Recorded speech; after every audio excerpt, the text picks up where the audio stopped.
Uh, so far, we have been looking at the nature of interface between humanity and technology. Now, we would like to see what are its implications for social sciences. Let me share with you that there is a serious development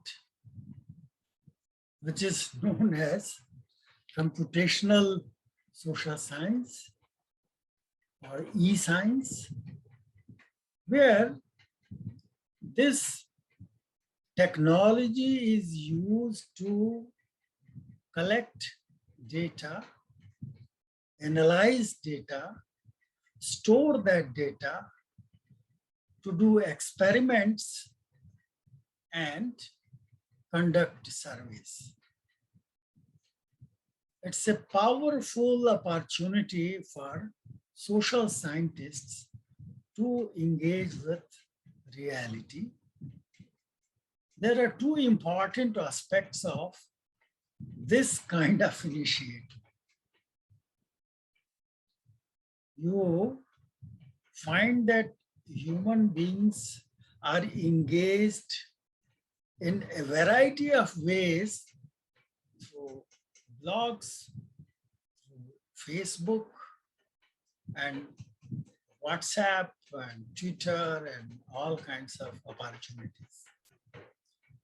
Remember that all these kinds of responses, behaviors are spontaneous, and they are available for understanding various issues. It's a gold mine. One can try to analyze thoughts, preferences, opinions, views of people. And now there are various kinds of tools available where you can provide a questionnaire through, for example, a Google form is available, and you give that, and it reaches to thousands of people, and they respond, and you collect that data. So you can collect data through ICT. You can store that data, you can analyze that data. And as I have mentioned, that what is the content of Facebook, how people of different age groups, different backgrounds, different kinds of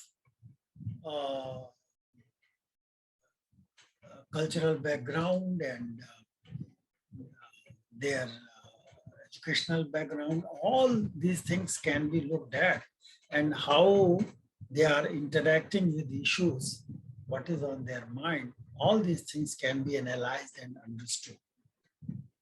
Now, this raises, again, ethical question in terms of research, that the data that you get is personal property.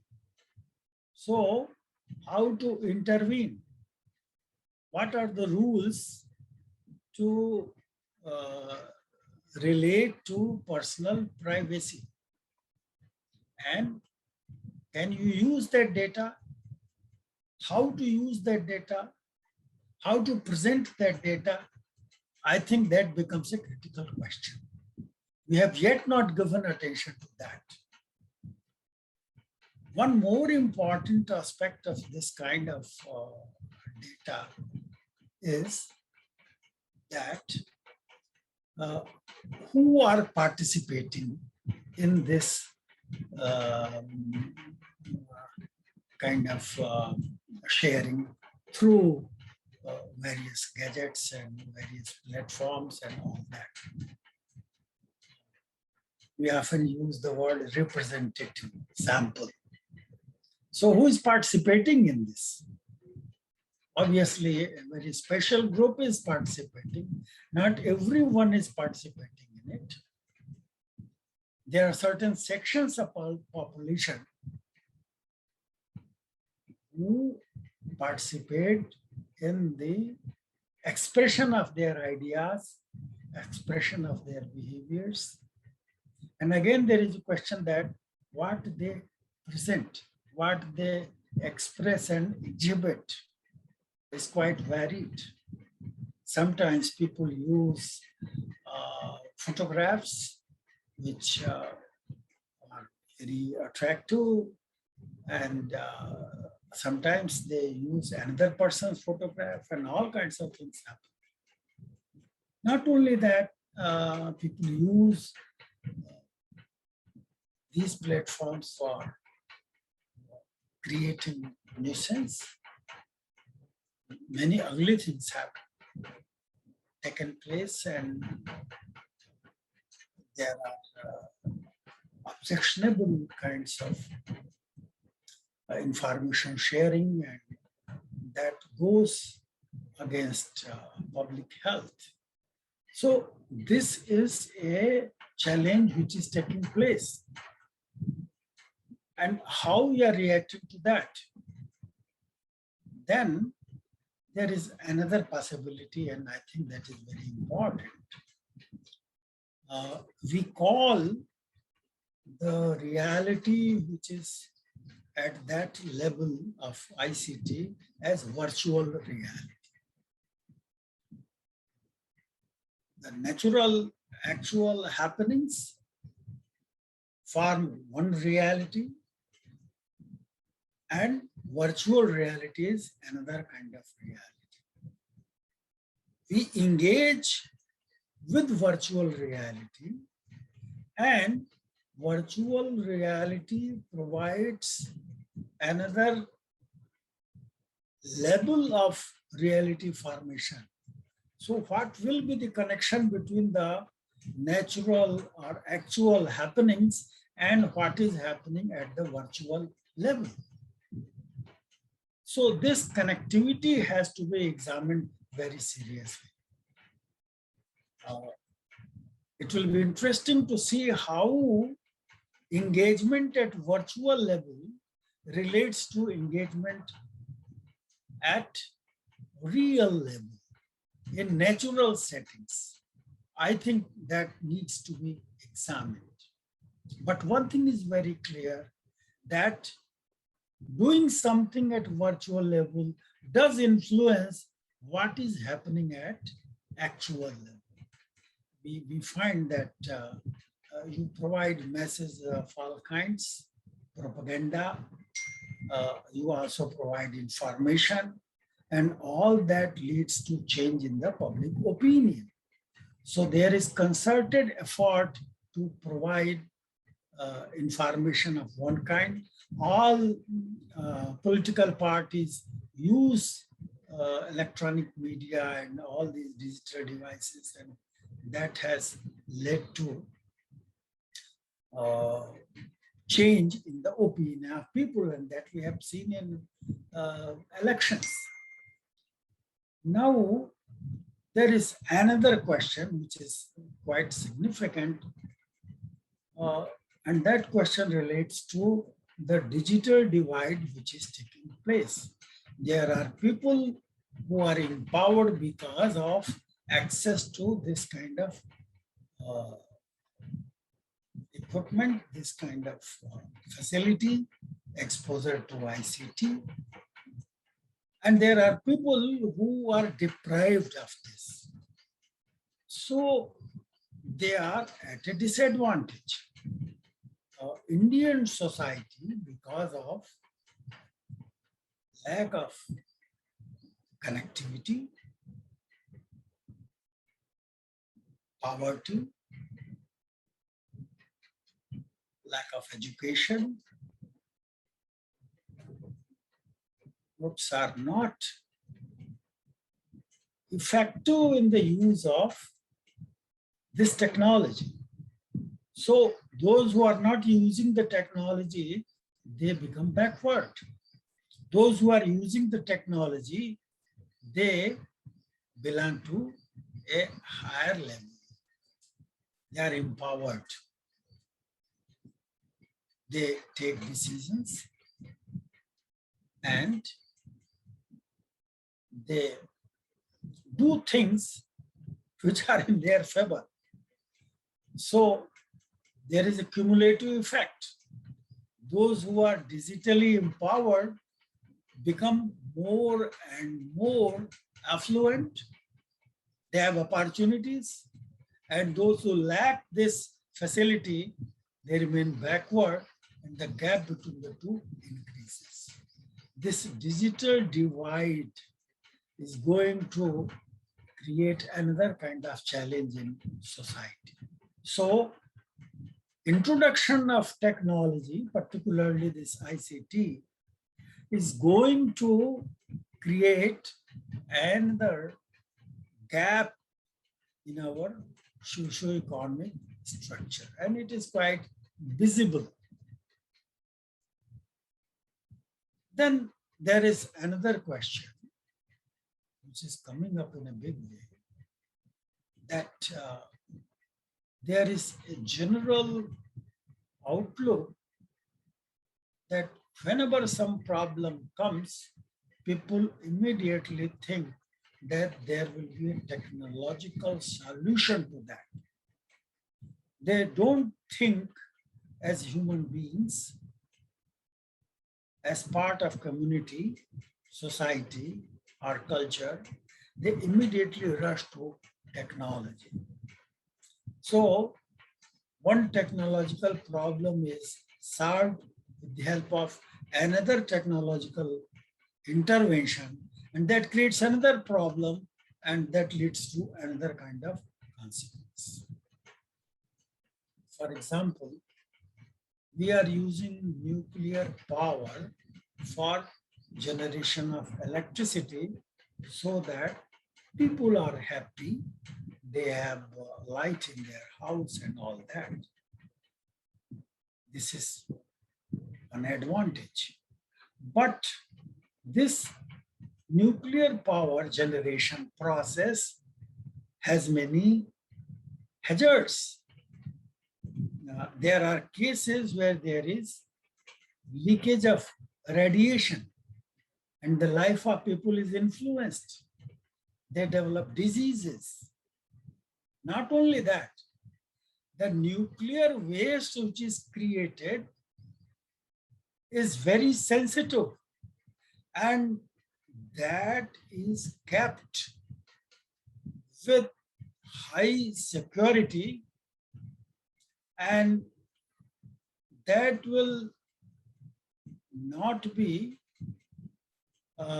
biodegradable, and therefore you have to create a structure to see that that waste material is maintained as it is. It's a big issue, and that has happened. I remember that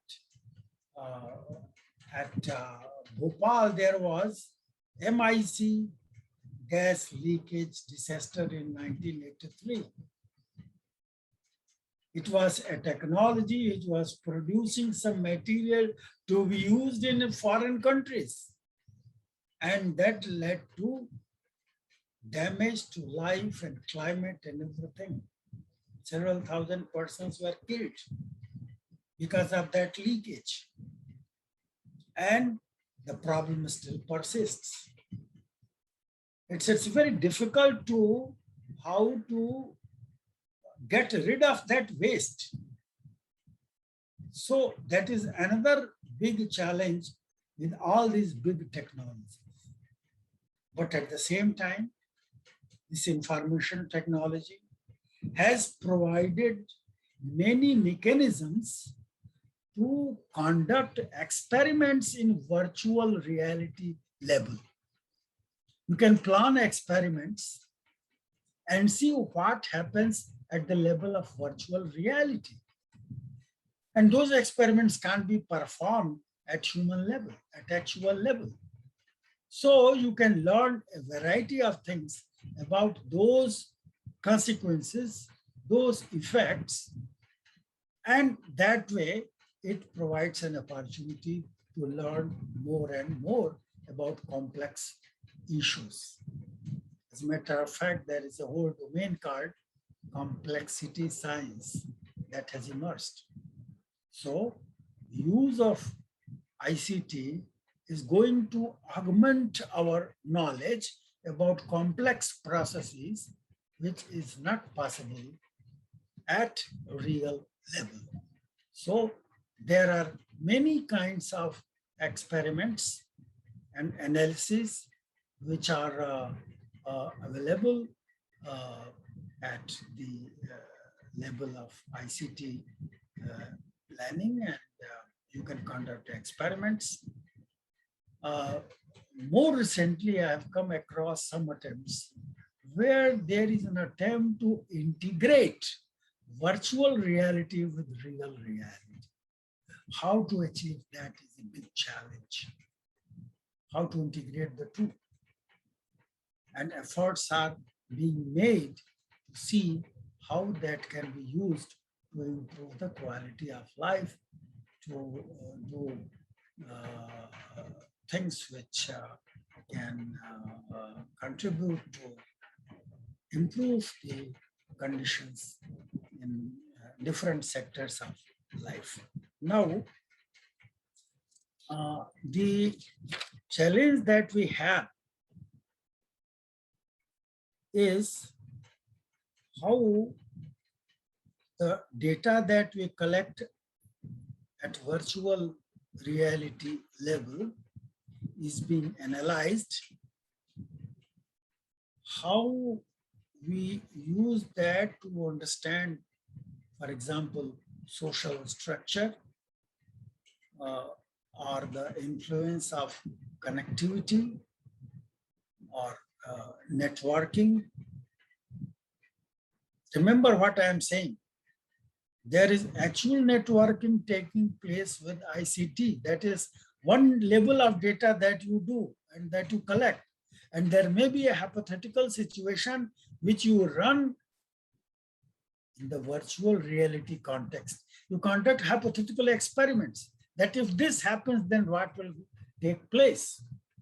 So with the help of simulation, you are able to perform various experiments and learn about the complexities of human behavior and relationships that is possible. Now, all this is going to change the scenario in a dramatic way. It leads to paradigm shift in teaching, learning, creating a new kind of agenda for social scientists, because it will be data-rich social science which is going to take place. A variety of data which are available and that can be used for various purposes. The internet data source is immense, and analyzing that data and using that data, connecting with reality requires new kind of learning, and social scientists are not very familiar with that. Finally, I would like to observe that it's not that human beings have to use technology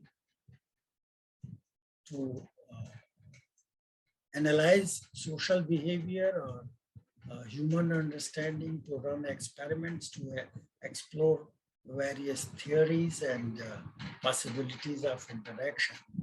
There is another aspect of the whole thing, and it's very interesting that technology is also shaped by the cultural world and social world. What kind of technology is growing? What kind of changes occur in the domain of technology are also influenced by the social structure. It's not only that technology is influencing human beings are also influencing technology. So social sciences have to explore how this interface mutual influence takes place. The influence of social factors on creation, utilization, augmentation of technology, and how technology is shaping human behavior. I think both sides are equally important. So as a social scientist, the task has become more complicated. There are certain dimensions of human behavior, as I have mentioned earlier, time and space experiences modified with the help of technological intervention. So we are defining reality in a different way. Time becomes a very important component in all this process. How we measure time, how we utilize time, what we achieve in different time periods, all this depends on how we invest our resources. And finally, the nature of human nature is being subjected to a new kind of analysis. And a human being who's empowered with technology feels that he can do everything in this world, and that contributes to the ego of that individual. So the self-definition of an individual is changing. That what I can do, what is my potential? These questions are being answered not on the basis of my own talent, but the kind of technology that I have. So self-definition is also being reshaped by the introduction of these new technologies. I think social sciences need to acknowledge the role of technology and look at these issues systematically and address them so that technology is used to improve the quality of life and make this world more livable, beautiful, and inspiring. I think that should be the goal of new social science, because once the technology is present, you need to accept it. You need to use it appropriately, and you need to make arrangements so that it is properly integrated. For instance, all educational institutions are engaged with the question that how blended mode of learning can be utilized effectively on our campuses. How it can be used to augment talent, creativity, and help students to become achievers in different domains of life. I think these are important challenges which are taking place. I'm sure the ideas that I have shared will help you to create a focus on the diverse issues related to human technology interface. And we are definitely living in an age where Technology has its presence in a big way, and we can't avoid that. People are talking about big data and analytics and whatnot. So we need to accept that challenge and give space for that into our analysis, study, and theorization. Thank you very much.